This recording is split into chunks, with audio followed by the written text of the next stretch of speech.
تاکہ وہ سکھاتا رہے کہ اللہ رب العالمین مجھ کو دیکھ رہے ہیں اور میری زندگی کی ہر بات خدا کے سامنے ظاہر ہو رہی ہے۔ کوئی چیز میری زندگی کی اللہ تعالیٰ سے چھپی ہوئی نہیں ہے۔ کچھ چیزیں ایسی ہیں جو فرشتوں سے بھی چھپ جاتی ہیں، مثلاً دل کے ارادے، خیالات، یہ فرشتوں سے بھی چھپ جاتے ہیں، لیکن اللہ سے نہیں چھپ سکتے۔ ان دل کے خیالات کو اگر پورا کر لیا جائے، دل کے ارادوں کو پورا کر لیا جائے، دل اور دماغ کے خیالات کو پورا کر دیا جائے تو وہ گناہ بن جاتے ہیں۔ اس وقت جو مسلمانوں میں سب سے بڑی ضرورت ہے وہ یہ ہے اپنی زندگی گناہوں سے اور نافرمانیوں سے پاک صاف کرنے کی کوشش کریں، اپنے آپ کو ہر برائی اور گندگی سے بچانے کی فکر کریں، اور اگر یہ فکر میں نے نہیں کی تو میری آخرت کے خراب ہو جانے کا اندیشہ نہیں بلکہ یقین ہے۔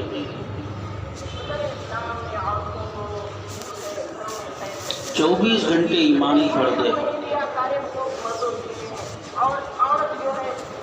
سوتے وقت بھی اللہم باسمک اموت و احیا سکھایا رسول کریم صلی اللہ علیہ وسلم۔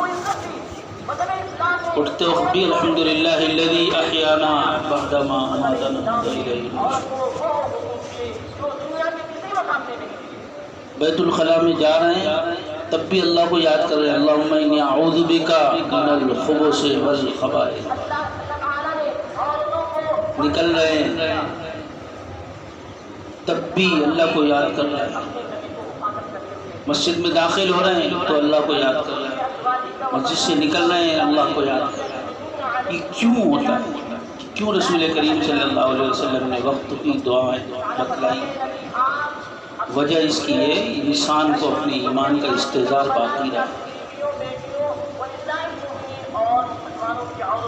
اس کو یہ خیال رہے میں مسلمان ہوں، اللہ کا بندہ ہوں، اللہ کی مرضی کے خلاف زندگی بسر نہیں کر سکتا، کروں گا تو قیامت کے دن خدا کے یہاں پکڑا جاؤں گا۔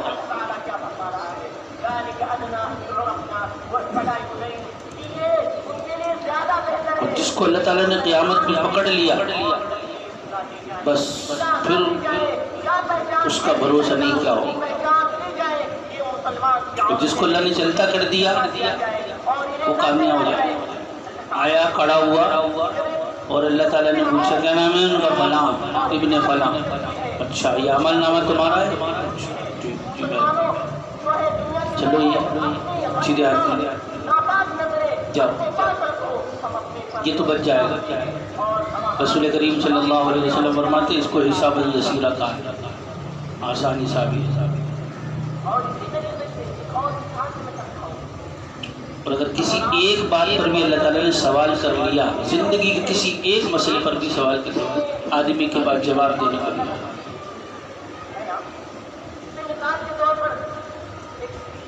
اس لیے اس دن کو یاد رکھیں جس دن اللہ تعالیٰ کے سامنے کھڑا ہونا اور پوری زندگی کا حساب دینا، ہر لمحے کا حساب دینا۔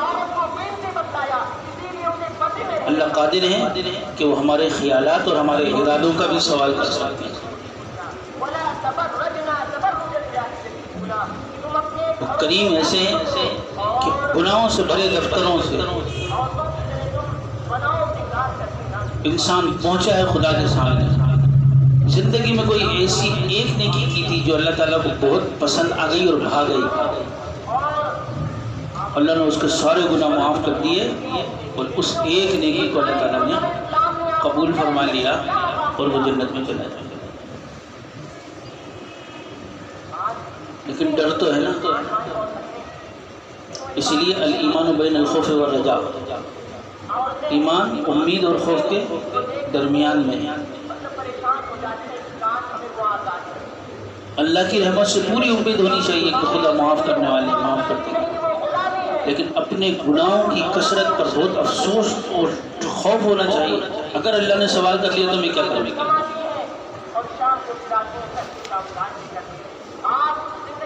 بندہ تو گناہگار، کوئی بھی دنیا کا سورما یہ نہیں کہہ سکتا کہ میری زندگی میں کوئی گناہ نہیں اور میری زندگی میں اللہ تعالیٰ کی کوئی نافرمانی نہیں۔